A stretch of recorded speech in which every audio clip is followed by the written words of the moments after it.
vamos voltar para o texto lá de Mateus capítulo 28, tá? Mateus capítulo 28. Esse texto é o texto base que nós estamos utilizando para fundamentos bíblicos para a vida da igreja, que é o tema das quartas-feiras.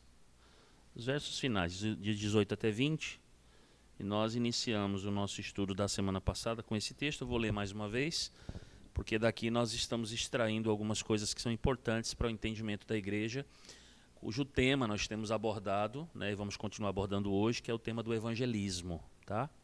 Vou fazer depois um apanhado rápido para a gente contextualizar mais uma vez, e nós vamos dar sequência a este estudo.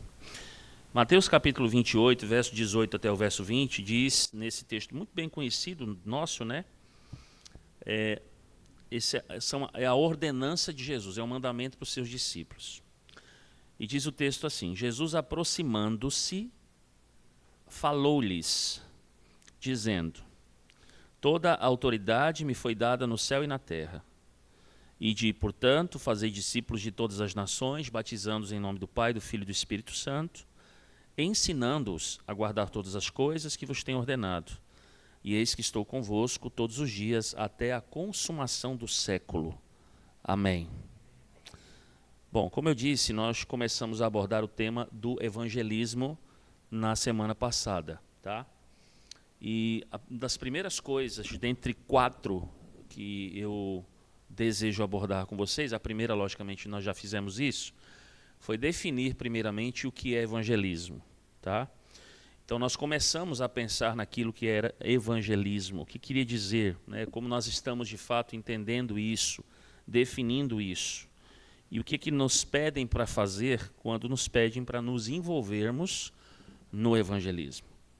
E a primeira coisa que eu disse a vocês, né, e contemplamos aqui, é que essa palavra evangelismo, ela não é uma palavra que foi usada com frequência pelos cristãos do passado. Na verdade, ela aparece no século XX, tá? E ela está muito ligada a uma perspectiva que existe lá no Novo Testamento. E nós vimos, então, uma definição muito interessante e trabalhamos alguns aspectos na última aula, né, sobre exatamente em cima dessa definição do William Temple, um anglicano. Eu vou apenas repetir aquela definição de evangelismo que nós tivemos aqui.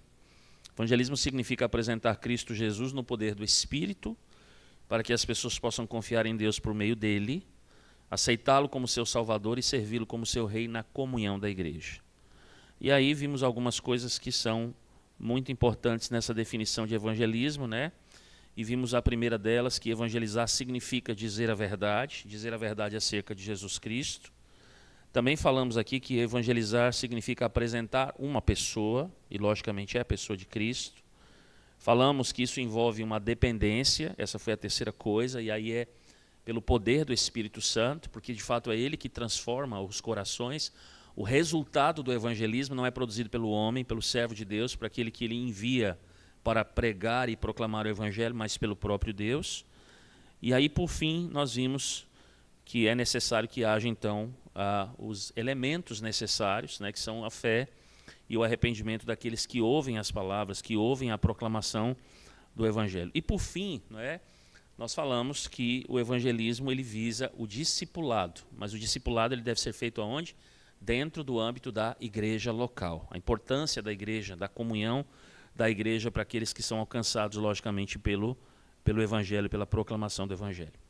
Hoje eu quero continuar com vocês, falando rapidamente, então, se nós já definimos o que é evangelismo, e já tivemos pelo menos aí 5 coisas acerca do que é evangelismo, nos ajuda a definir evangelismo e a entender, eu também preciso rapidamente colocar para vocês aquilo que evangelismo não é. Não é apenas importante a gente entender o que ele é, mas é importante não incorrermos em erros que muitos incorrem, achando que aquilo que estão fazendo de fato é evangelismo. Estão confundindo as coisas com evangelismo. Eu quero ver algumas coisas rapidamente com vocês. A primeira delas, né, e evidentemente com base no texto, é que o evangelismo, irmãos, ele não deve ser confundido com o resultado do evangelismo. Então, primeira coisa, o evangelismo não deve ser confundido com o seu resultado, com o resultado do evangelismo. Então, o que nós precisamos entender aqui? John Stott se disse certa vez: evangelizar não significa ganhar convertidos. Tire isso da sua cabeça. Isso é resultado, tá bom? Evangelizar é anunciar as boas novas, independentemente do resultado. Ok? Então, a primeira coisa que nós temos que entender: nós vamos anunciar as boas novas, independente do resultado. E, infelizmente, muitos não entendem isso. Perceba, Deus não está chamando, e você não tem uma ordem do Senhor Jesus no texto que nós lemos, chamando você para mudar o coração de quem quer que seja. Não é para você mudar o coração de uma outra pessoa. Veja, essa é uma notícia muito boa, quando alguém de fato tem o seu coração mudado. Mas o coração, ele é mudado, ele é transformado pelo poder de Deus. E isso, irmãos, é resultado. Isso é uma boa notícia? Logicamente que é, mas nem eu e nem vocês podemos fazer isso. Ninguém tem poder para mudar o coração do outro ser humano. Somente o Espírito Santo de Deus é que pode fazer isso. Então, Deus não chama você para mudar o coração de uma outra pessoa. Deus te chama para apresentar Cristo. Lembram lá? Evangelizar é apresentar uma pessoa. Quem é a pessoa? É o cerne do Evangelho. É a pessoa do Senhor Jesus Cristo. Deus está chamando a igreja, chamando os seus filhos para compartilharem o Evangelho, para apontarem as pessoas, não apenas para a pessoa de Cristo, mas também para a palavra da cruz, para a obra da cruz. Deus chama a sua igreja para apresentar Jesus às pessoas. Ele não chama você para transformar a vida de quem quer que seja, para você converter pessoas a Cristo Jesus, nem muito menos para você tornar essas pessoas que você não tem condições de transformar um ímpio num discípulo. Veja, o objetivo é esse, que as pessoas se tornem discípulos, que elas venham a Cristo em arrependimento e fé. Esse é o objetivo, que elas se tornem de fato discípulos. Mas isso só acontece no poder do Espírito Santo de Deus. É Ele que converte o coração. Então nós precisamos entender isso, irmãos. Evangelismo não deve ser confundido com o seu resultado. E aí veja, nós seríamos muito mais, talvez, e talvez aqueles que principalmente não ainda entenderam isso, né? Muito mais encorajados a serem mais fiéis em compartilhar a verdade, se compreendessem exatamente esse ponto. Porque muitas vezes nós, né, alguém que está evangelizando, se cobra demais. Cobra a si mesmo, quando ele não está entendendo o papel dele na evangelização, no evangelismo. Então o papel não é para transformar e mudar coração, é para pregar apenas. É para proclamar a pessoa do Senhor Jesus e a sua obra. Então, essa é a primeira coisa com a qual nós não devemos confundir evangelismo. A segunda coisa com a qual nós não devemos confundir evangelismo, e talvez seja uma das coisas que mais se confundem, é que evangelismo, irmãos, não é ação social, nem muito menos influência cultural. Evangelismo não é ação social e nem muito menos influência cultural. Perceba, todos nós temos o chamado para sermos sal e luz nesse mundo. Nós somos tirados do mundo para sermos enviados aonde? Ao mundo. E de fato nós precisamos fazer diferença nesse mundo. As pessoas precisam olhar para nós e precisam ver de fato que nós temos um relacionamento íntimo com o Senhor. Que nós de fato refletimos o Senhor e Salvador Jesus Cristo na nossa vida. Nós devemos simplesmente refletir a luz de Cristo a um mundo que está agonizando, irmãos. A um mundo que está agonizando. E perceba que todos nós que estamos aqui, que somos cristãos, nós somos chamados para amar o próximo. Somos ou não somos? Logicamente que sim. Isso faz parte da lei de Deus. Todos somos chamados para amarmos o nosso próximo, incluindo os nossos vizinhos, as pessoas com as quais nós lidamos, que são incrédulos, de tal maneira que nós precisamos, de fato, fazer o bem a essas pessoas. Precisamos tratar essas pessoas, apesar da sua incredulidade, de uma maneira justa. Precisamos sermos gentis, sermos bons, precisamos, de fato, servirmos tanto quanto podemos. E é lógico que há muitos cristãos que estão ativamente envolvidos em amar e servir a comunidade. Isso é muito importante para o evangelismo. Mas isso não é evangelismo. Percebam, irmãos, que o fato de nós nos importarmos com as pessoas, e há um elemento primordial, porque nós entendemos que mesmo o ímpio ainda ele é um reflexo de quem? Da própria criação, ou seja, ele reflete ainda, né, o fato de que o homem foi criado à imagem e semelhança de Deus. Então, isso já é um elemento extremamente importante para a gente valorizar o outro, valorizar a vida humana, e precisamos, de fato, servir essas pessoas.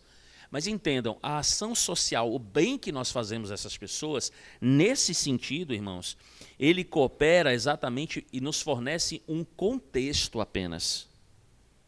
Ele nos traz aquilo que nós entendemos como uma oportunidade. Por quê? Porque, como eu disse, nós precisamos servir, precisamos amar, precisamos nos preocupar, mas não podemos confundir isso com o evangelismo.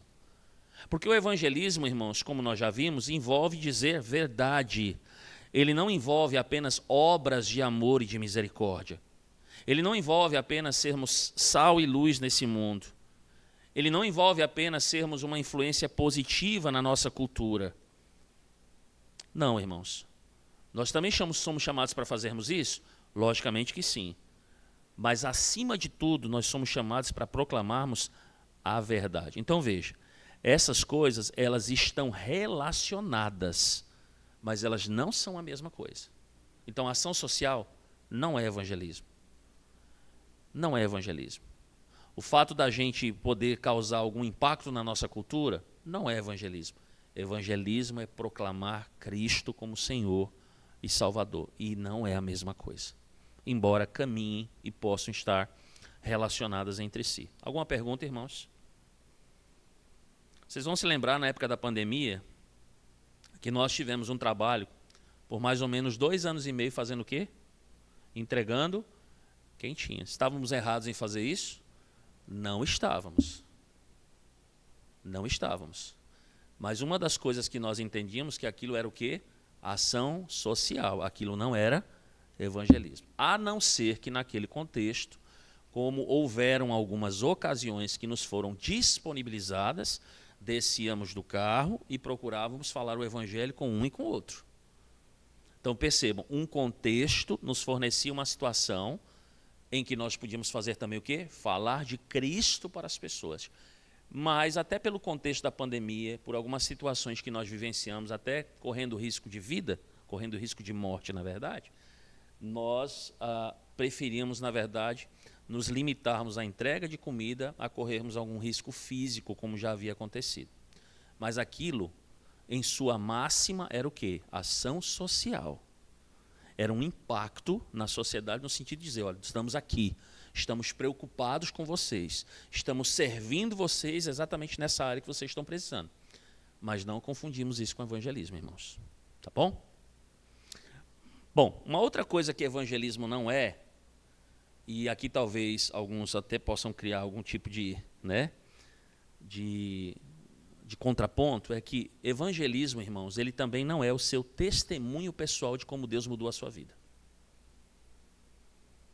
Ok?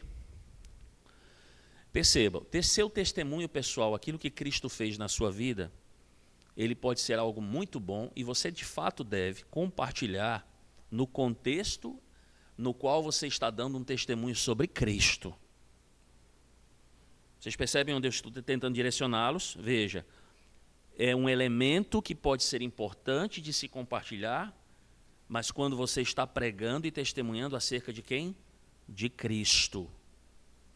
Mas entenda, o seu testemunho pessoal, ele não é a mesma coisa que evangelismo. E por quê? Veja, no seu testemunho pessoal, muitas vezes você aponta para quê? Para o que a gente aponta no testemunho pessoal? Geralmente, as pessoas quando falam do seu testemunho pessoal, elas apontam para o quê? Para si mesmos. Elas geralmente apontam para o que Deus fez por você. Percebem? Está errado? Não, não está. Não está. No testemunho, esse aspecto do testemunho, ó, Deus fez isso por mim. Deus agiu assim na minha vida. Não é que isso esteja errado. Mas não é evangelismo. Por quê, irmãos? Eis a diferença. No evangelismo, nós sempre apontamos para o que Cristo fez. Percebe, irmãos? Não para os resultados que Cristo fez na minha vida, mas para o que ele fez. É para a pessoa dele, não é para os resultados. E geralmente as pessoas, elas apontam para o quê? Para o resultado. Veja, testemunhar acerca do resultado pode ser, de fato, um elemento muito encorajador no contexto de uma conversa sobre o evangelho com outra pessoa. Mas perceba que se você não aponta essa conversa, esse contexto para Cristo, então você não faz evangelismo.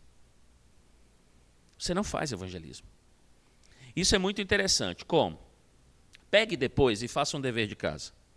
Vá para o livro de Apocalipse. É um livro que as pessoas às vezes gostam de ler, mas não gostam de se aprofundar muito, porque de fato, Apocalipse é um livro que tem algumas complicações.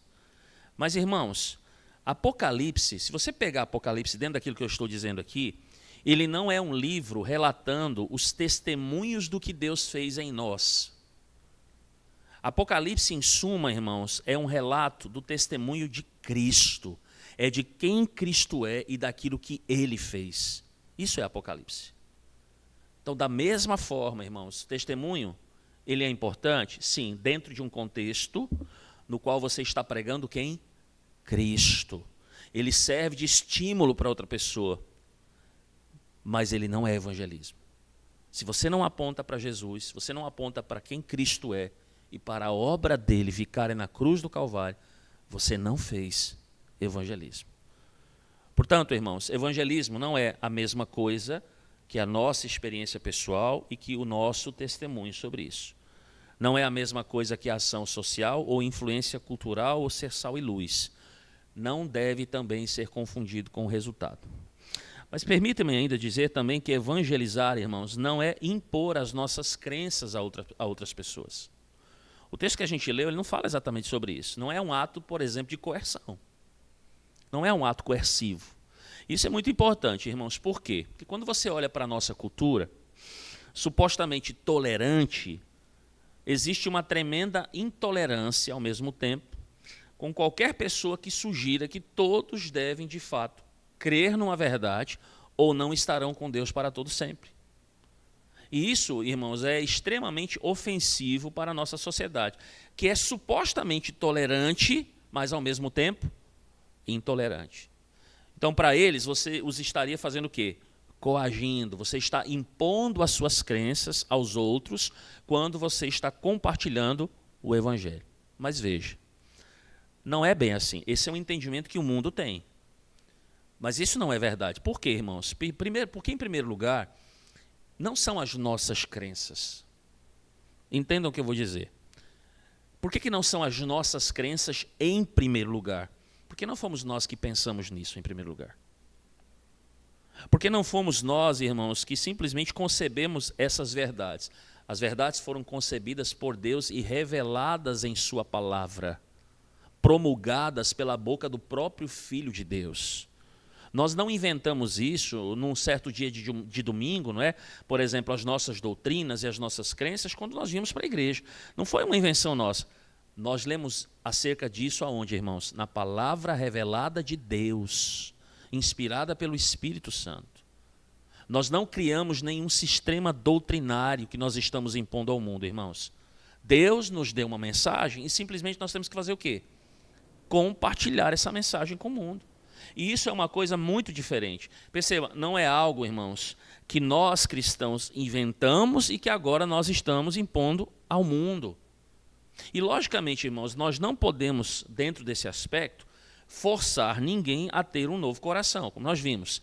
Deus é que faz isso. Nós não podemos forçar ninguém, por exemplo, a ter uma nova cosmovisão de mundo. Podemos? Nós não podemos, porque é Deus que concede isso através do seu Espírito Santo. Não é o nosso desejo simplesmente, irmãos, lançar palavras ao vento. Não é?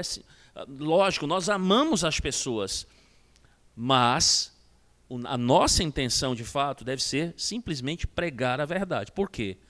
Porque nós amamos as pessoas. Porque nós queremos, de fato, que o pecador ele faça o quê? Ele se converta. Ele receba da mesma graça e da mesma misericórdia. Ainda que o mundo nos odeie, né? Ainda que o mundo, de fato, não nos ame, não nos estime, nos persiga.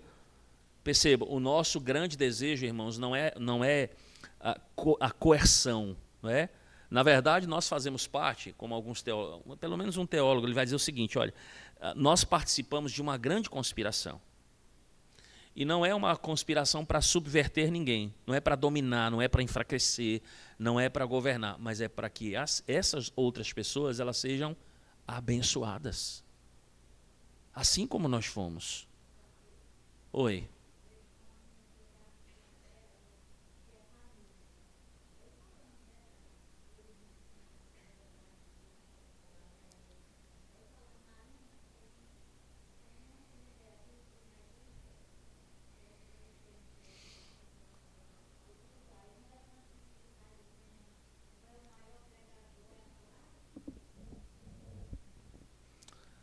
É o evangelho, né, que a gente tem que pregar. Então a gente anuncia. Tem que tomar muito cuidado, né? A gente já viu, por exemplo, algumas pessoas tentando agir com coerção com as outras, impondo, por exemplo, as suas crenças,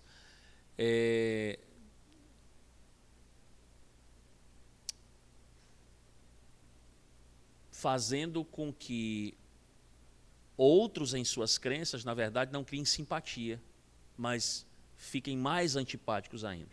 Vocês vão se lembrar, por exemplo... Oi? Se tornem mais intolerantes ainda. Vocês vão se lembrar, por exemplo, de alguns que supostamente se diziam pregadores da verdade, né? E andaram aí, por exemplo, publicamente quebrando imagens da igreja papista. O que você acaba fazendo, né? Você está atingindo a pessoa, entre aspas, na fé dela, naquilo que ela crê hoje. Essa é a maneira bíblica de se evangelizar, irmãos? Não é. De alguma forma, logicamente, o que nós fazemos? Nós dizemos, olha, não há um outro mediador. Só Cristo Jesus é mediador. Então você não tem a mediação de homens, você não tem a mediação de anjos. Nenhuma criatura é capaz de mediar, só Cristo. Então, perceba que quando nós falamos isso, nós já estamos automaticamente, não é? Agindo, dizendo, em outras palavras, que tudo aquilo está descaracterizado. Mas eu não preciso, por exemplo, dizer, olha, o santo tal não vale nada, ou eu quebro aqui uma imagem do santo tal, eu chuto ela. Não. Isso só vai causar, irmãos, mais repúdio. Então há maneiras de se falar e de se falar, de se agir e de se agir. E há muitos que, infelizmente, não têm o quê? Limites, não têm sabedoria, não têm bom senso. Eu me lembro uma vez, eu estava participando, né, de um evangelismo que a nossa igreja fez na cidade de Buriti dos Lopes, próximo ali a Parnaíba. Então, hora ou outra, a gente sempre fazia um avanço missionário com a congregação de Buriti. E principalmente ali nos bairros periféricos à congregação. Quem conhece Buriti, e ficou bem melhor depois que a cidade foi toda asfaltada, né? E eu me lembro que eu entrei na casa de um pessoal já mais de idade, né? O pessoal lá no Buriti ainda tem aquela característica, por exemplo, de sentar na porta da casa, sábado à tarde, né?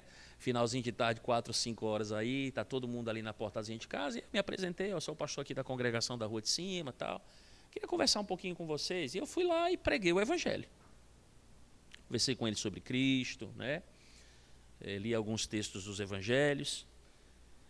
E aí ela me disse uma coisa muito interessante, olha, pastor, eu gostei muito do senhor. Eu disse, por quê? Porque o senhor foi o primeiro que chegou aqui, o senhor falou da Bíblia para mim, o senhor me pregou a palavra de Deus para mim, mas o senhor não chegou para mim e disse assim, olhou para aquelas imagens na parede e ficou falando mal delas e dizendo que eu deveria pegá-las na hora e quebrá-las, ou teve até um lá que chegou e queria pegar mesmo as imagens e quebrar dentro da casa da senhora, né?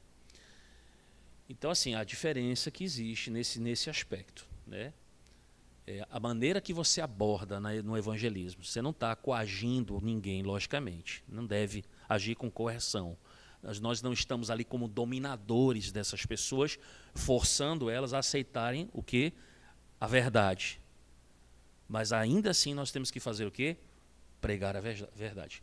Veja, evangelismo não é coerção, evangelismo é proclamação, irmãos. E nós temos que proclamar o evangelho. Diga.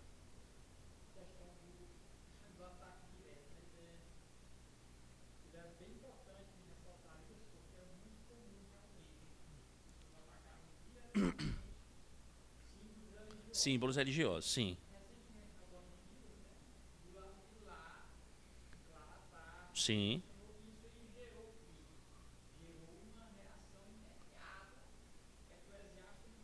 Que inclusive hoje, né, o Comitê Olímpico francês se desculpou por ter permitido aquilo. Mas ele permitiu, né? Ele permitiu. Então isso foi uma afronta a quem? Ao cristianismo, né? E da maneira que foi, não com pessoas normais, mas com aberrações, né? Então foi justamente para o quê? Para ofender. E isso não se limitou apenas a esse ato, né? Brasileiro que tinha a prancha lá pintada lá com... Eu vou entrar aqui nesse mérito, né? A gente sabe que a gente não faz nenhuma imagem da Trindade, mas estava lá. Na crença cristã dele, a imagem do Cristo Redentor. Foi obrigado a tirar. Hoje eu fiquei sabendo que a moça que foi terceiro lugar no skate está passível de punição, porque ela não podia falar, mas ela fez sinais, né? Essa língua de sinais, dizendo Jesus Cristo é o único caminho à verdade. E por causa disso ela está passível de punição. Então veja, o que é isso, irmãos? Aí é o que vem de lá para cá agora. Isso aí é coerção. E a gente não pode agir assim. Nós temos que fazer o quê, irmãos? Proclamar. Proclamar gera confronto? Gera. Mas não é qualquer tipo de confronto. O confronto estabelecido, quando nós proclamamos, ele tem que ser em sabedoria, ele tem que ser em amor. Nós não exercemos controle sobre as pessoas. Nós estamos proclamando a palavra para que as pessoas sejam libertadas da escravidão. Nós não estamos ali para escravizá-las, mas por meio da proclamação do evangelho para que elas sejam libertadas da escravidão. E isso é evangelismo, irmãos. Isso é evangelismo. É apresentar, como eu disse, Jesus Cristo no poder do Espírito Santo, para que as pessoas possam colocar a sua confiança em Deus através de Cristo, aceitá-lo como Salvador e servi-lo como Rei na comunhão do quê? Da igreja. Isso é evangelismo. Pronto. Aí, se eu creio, o que eu vou fazer? O Espírito de Deus me faz romper com tudo aquilo que não é de Deus. Mas aí é da pessoa. A pessoa creu na verdade, não é? Os seus olhos se abriram para a verdade. O que ela vai fazer agora? E é tão bonito quando isso acontece. Não, irmãos, isso é maravilhoso, a transformação que Deus traz na vida do ser humano. Quando você vê ele, por atitude dele mesmo, agora transformado, uma nova cosmovisão, diz, isso aqui não é de Deus. Isso aqui não tem nenhuma relação com o Senhor. Então, ele fazendo isso, ele tirando, ele arrancando dali, ele mesmo, né, rompendo com essas coisas. Isso é, irmãos, isso é um ato poderoso de Deus. Nenhum homem pode fazer isso. Só Deus faz isso por meio da obra do Espírito Santo. Então, isso é o que? Evangelismo. Por isso que a gente não pode confundir. Por isso que a gente não pode confundir. E ao mesmo tempo em que nós sabemos o que é e o que não é, isso é extremamente o quê, irmãos? Confortante para nós. Confortante e é animador. Porque, de fato, os resultados são produzidos por quem? Pelo Senhor. E não por nós. Ok? Vamos orar? Eu vou parar por aqui porque tenho um compromisso com o horário também. Alguma pergunta, irmãos? Ficou claro para os irmãos? Então, quando forem fazer evangelismo, observem com cuidado esses princípios, tá bom? Vamos orar. Ó Senhor, nos guia pela Tua verdade para compreendermos, ó Deus, com muita clareza, essa última ordem de Jesus aos apóstolos e, consequentemente, posteriormente à igreja, de evangelizarmos, ó Deus, das pessoas quando crerem, serem batizadas, serem ensinadas em todas as coisas que o Senhor Jesus ensinou os apóstolos a guardarem. Tanto é que a doutrina que nós guardamos é a doutrina apostólica. Que o Senhor nos use, ó Deus, como instrumentos para que o teu propósito bendito de fazer discípulos de todas as nações, ele seja concretizado para a honra e para a glória do Senhor. É muito bom saber, ó Deus, que nós estamos envolvidos em uma obra que sim, há a nossa responsabilidade porque é um mandato, porque é uma ordenança. Mas os resultados, saber que os resultados, ó Deus, não dependem de nós, mas do Senhor. E bendito seja o Senhor por isso, porque os resultados eles são perfeitos. Eles são para a tua glória. Quando uma pessoa ela é transformada, ela de fato o é. E ela sai das trevas e ela é transportada para o reino do Filho do teu amor, Jesus Cristo. É por meio dele, é por meio da sua obra, pelo seu sangue derramado na cruz do Calvário. A este que nós proclamamos. É esta cruz que nós guiamos os pecadores para o caminho da salvação. Nos ajuda, ó Deus, a entender então esses princípios que envolvem o verdadeiro evangelismo bíblico. Que nós venhamos a ser aprimorados neles, ó Deus, e que possamos proceder segundo a tua palavra. Para que, ó Deus, possamos aguardar quando com fidelidade nós assim evangelizamos, nós proclamamos, ó Deus, as virtudes daquele que nos salvou das trevas e nos transportou para a luz, possamos aguardar com esperança os resultados que só o Senhor pode prover. E nós sabemos que o Senhor de fato provê. Inclusive, ó Deus, no nosso contexto aqui em Teresina, sabemos que há muito povo teu aqui. Existem eleitos do Senhor, ó Deus, que ainda estão vivendo na incredulidade, estão ainda escravizados pelo pecado. Que o Senhor nos use, ó Deus, para que possamos proclamar as boas novas e estas pessoas venham a Cristo Jesus. Assim te oramos e desde já agradecemos ao Senhor por tudo. E fazemos isso na mediação de Cristo Jesus, o nosso Senhor e Salvador. Amém. Bom, irmãos, 8:1. Deus abençoe.